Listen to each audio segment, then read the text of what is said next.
عمران خان کی رہائی کا فیصلہ نہ ہو سکا، اسلام آباد ہائی کورٹ میں توشہ خانہ فوجداری کیس میں چیئرمین پی ٹی آئی کی سزا کے خلاف اپیل اور سزا معطلی کی درخواست پر سماعت کل تک ملتوی۔ اسلام آباد ہائی کورٹ کے چیف جسٹس عامر فاروق اور جسٹس طارق محمود جہانگیری پر مشتمل بینچ نے کیس کی سماعت کی۔ چیف جسٹس عامر فاروق نے ریمارکس دیے کہ کل ڈویژن بینچ نہیں ہے لیکن ہم کیس سن لیں گے۔ یہ بینچ تو سپریم کورٹ اور سنگل بینچ کے درمیان سینڈوچ ہو گیا۔ کیس کی سماعت کل صبح 11:30 بجے ہوگی۔ سسٹم کی خوبصورتی ہی یہ ہے کہ پہلے ہائی کورٹ سے فیصلہ ہو پھر سپریم کورٹ آئے۔ سپریم کورٹ نے عمران خان کی توشہ خانہ کیس میں سزا کے خلاف درخواست پر سماعت اسلام آباد ہائی کورٹ کے حکم تک ملتوی کر دی۔ چیئرمین پی ٹی آئی کو جیل میں سہولیات سے متعلق رپورٹ بھی طلب۔ جسٹس عمر عطا بندیال نے ریمارکس دیے کہ اٹارنی جنرل سے پوچھیں گے کہ چیئرمین پی ٹی آئی کو جیل میں کس حال میں رکھا ہے۔ میڈیا پر غصے میں ججز پر تنقید کی جاتی ہے۔ آئین اور قانون کے تحت فیصلے اپنے عہد کے مطابق کرتے رہیں گے۔ جسٹس جمال مندوخیل نے کہا کہ اسلام آباد ہائی کورٹ کے ججز پر تنقید نہ کیا کریں۔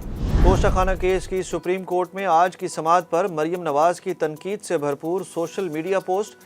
چیف جسٹس عمر عطا بندیال کے عمران خان کو جیل میں سہولیات کے حوالے سے استفسار پر مریم نواز نے چیف جسٹس سے سوال کیا کہ پچھلی بار آپ نے توشہ خانہ چور کو ریسٹ ہاؤس شفٹ کیا تھا، اس بار ہوٹل کیسا رہے گا؟ چیف جسٹس صاحب، جب نواز شریف کو جھوٹے مقدمے میں بغیر کسی قصور کے اتنی سخت سزائیں سنائی گئی تھیں، آپ بھی شامل تھے۔ Social media platform X پر نون لیگ کی مرکزی رہنما نے لکھا، کیا اس وقت اس طرح کا کوئی سوال آپ نے پوچھا تھا یا یہ سب آپ کو عمران خان کے لیے یاد آیا ہے؟ بندیال صاحب کا لاڈلا ان کی ناک کے نیچے عدالت سے بھاگتا رہا، تب کیوں نہ بولے؟ مریم نواز نے کہا کہ قانون اور انصاف کے چہرے کو ساس اور بچوں کی خاطر مسخ کرنے پر عمر عطا بندیال صاحب اپنے لیے تاریخی بدنامی ساتھ لیے جا رہے ہیں۔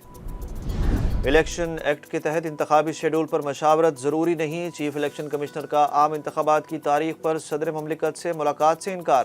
چیف الیکشن کمشنر سکندر سلطان راجہ نے عام انتخابات کی تاریخ سے متعلق ڈاکٹر عارف الوی کے خط کا جواب دے دیا۔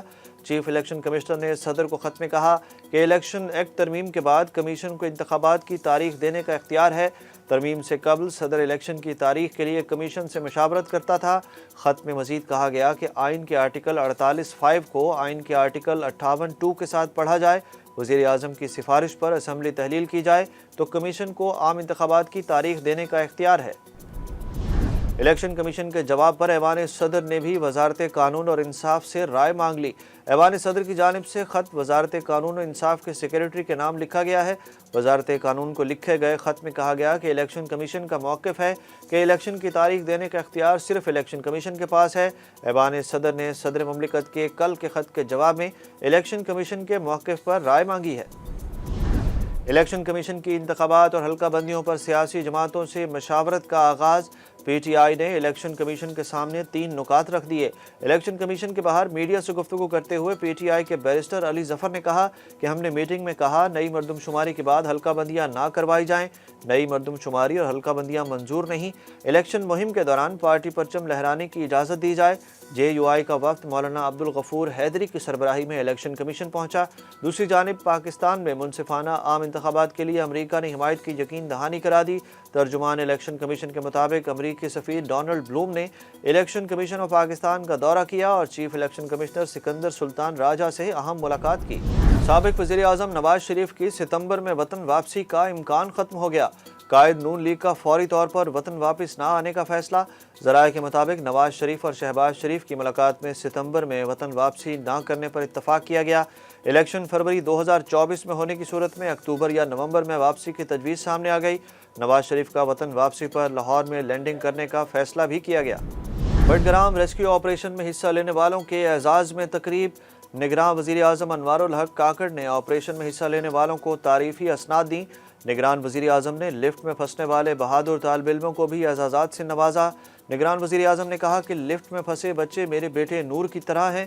دنیا دیکھ رہی تھی کہ پاکستان اس مشکل گھڑی سے کیسے نمٹے گا۔ کوئی غلط فہمی میں نہ رہے، ملک محفوظ ہاتھوں میں ہے۔ پولیس کو عمران خان کو 9 مئی سے متعلق 6 مقدمات میں شامل تفتیش کرنے کی اجازت مل گئی۔ اے ٹی سی لاہور میں 9 مئی کو جلاؤ گھیراؤ کیسز کی سماعت ہوئی۔ دوسری جانب وکیل عبدالرزاق کیس میں چیئرمین پی ٹی آئی کو گرفتار نہ کرنے کا حکم برقرار۔ Chief justice Pakistan justice Umar Ata Bandial کی سربراہی میں 3 رکنی بینچ نے کیس کی سماعت کی۔ عدالت نے مدعی مقدمہ کے وکیل پیش نہ ہونے پر معاون وکیل کی التوا کی استدعا منظور کر کے عبوری حکم نامے میں چھٹیوں کے بعد تک توسیع کر دی۔